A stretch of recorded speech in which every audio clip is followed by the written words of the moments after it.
უსახლკაროების სოციალური შემწეობის გარეშე ამ კატეგორიის ადამიანებს არც მუდმივი თავშესაფარი აქვს და ვერც სოციალურად დაუცველთა ბაზაში ხვდებიან. პრობლემი დღეს მოამბე დაინტერესდა ჩვენი რეპორტაჟის გმირები ინტერვიუში ამბობენ, რომ სახელმწიფოსაგან მცირედ დახმარებასაც ვერ იღებენ. თემის სიმწვავის გამო საკითხი სახალხო დამცველის ანგარიშიც არაერთხელ მოხვედრილა. სალომე ქოქიაშვილის რეპორტაჟი.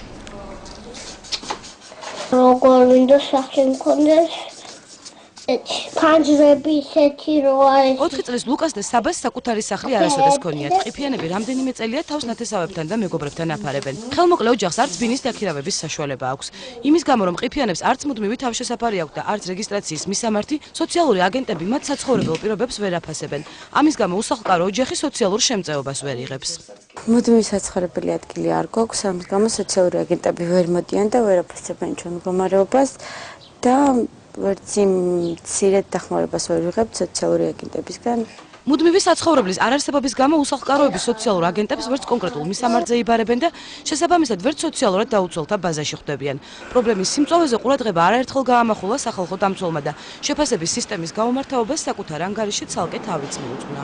პრობლემა მდგომარეობს იმაში, რომ სოციალური დახმარების მისაღებად აუცილებელია ადამიანი ცხოვრობდეს ამა თუ იმ კონკრეტულ მისამართზე. შესაბამისად, ეს პროგრამა გამორიცხავს უსახლკარო პირებისთვის სოციალური დახმარების მინიჭებას. კონკრეტულად რამდენი უსახლკარო ოჯახი დგას მსგავსი პრობლემის წინაშე დაზუსტებული არ არის. სტატისტიკის ეროვნულ სამსახურში აცხადებენ, რომ მათ მხოლოდ 2002 წელს ჩატარებული აღწერის მონაცემები აქვთ, რომლის დროსაც ქვეყანაში 2500-მდე უსახლკარო მოქალაქე დაფიქსირდა. უსახლკაროთა შესახებ ინფორმაცია მხოლოდ მიიღება აღწერებიდან და 2002 წლის აღწერის შემდეგ უახლესი ინფორმაცია საქმესაც არ გააჩნია. ოჯახების შეფასებას, სიღარიბის ზღვარსკომად მყოფი სტატუსის მინიჭებასა და მათთვის შემწეობის გაცემას ჯანდაცვის სამინისტროს სოციალური მომსახურების სააგენტო უზრუნველყოფს. რატომ ვერ იღებს ამ შემწეობას უსახლკარო ოჯახების ნაწილი? ამ საკითხის გარკვევა მოამბემ დღეს სწორედ სააგენტოში სცადა. შეკითხვით არსებობს თუ არა რაიმე სპეციალური მექანიზმი, რომლის მიხედვითაც სოციალური აგენტები შეძლებენ უსახლკარო ოჯახების მდგომარეობის შეფასებასა და მათთვის სოციალური შემწეობის დანიშვნას ჩვენ დღეს ჯანდაცვის სამინისტროს სოციალური მომსახურების სააგენტოს მიმართეთ. თუმცა უწყებაში ამ თემასთან დაკავშირებით დღეს კომენტარი არ გაუკეთებიათ. სოციალური პროექტებისა და განვითარების ცენტრი უკვე 1 წელია ამ პრობლემაზე მუშაობს.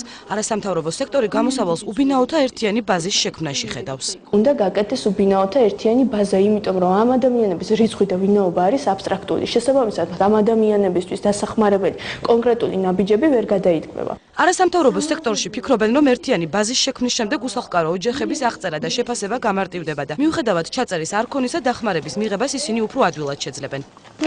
ბაზა ჯერჯერობით არ არსებობს, ამიტომ ათობით უსახლკარო და უშემოსავლო ოჯახი, მათ შორის ყიფიანებით სოციალური შემწეობის გარეშე რჩება. ისინი ამ დრომდე ვერ ახერხებენ იმ მცირე თანხის მიღებას, რომელიც ოჯახისთვის ამ ეტაპზე შესაძლოა ერთადერთი საარსებო წყარო იყოს.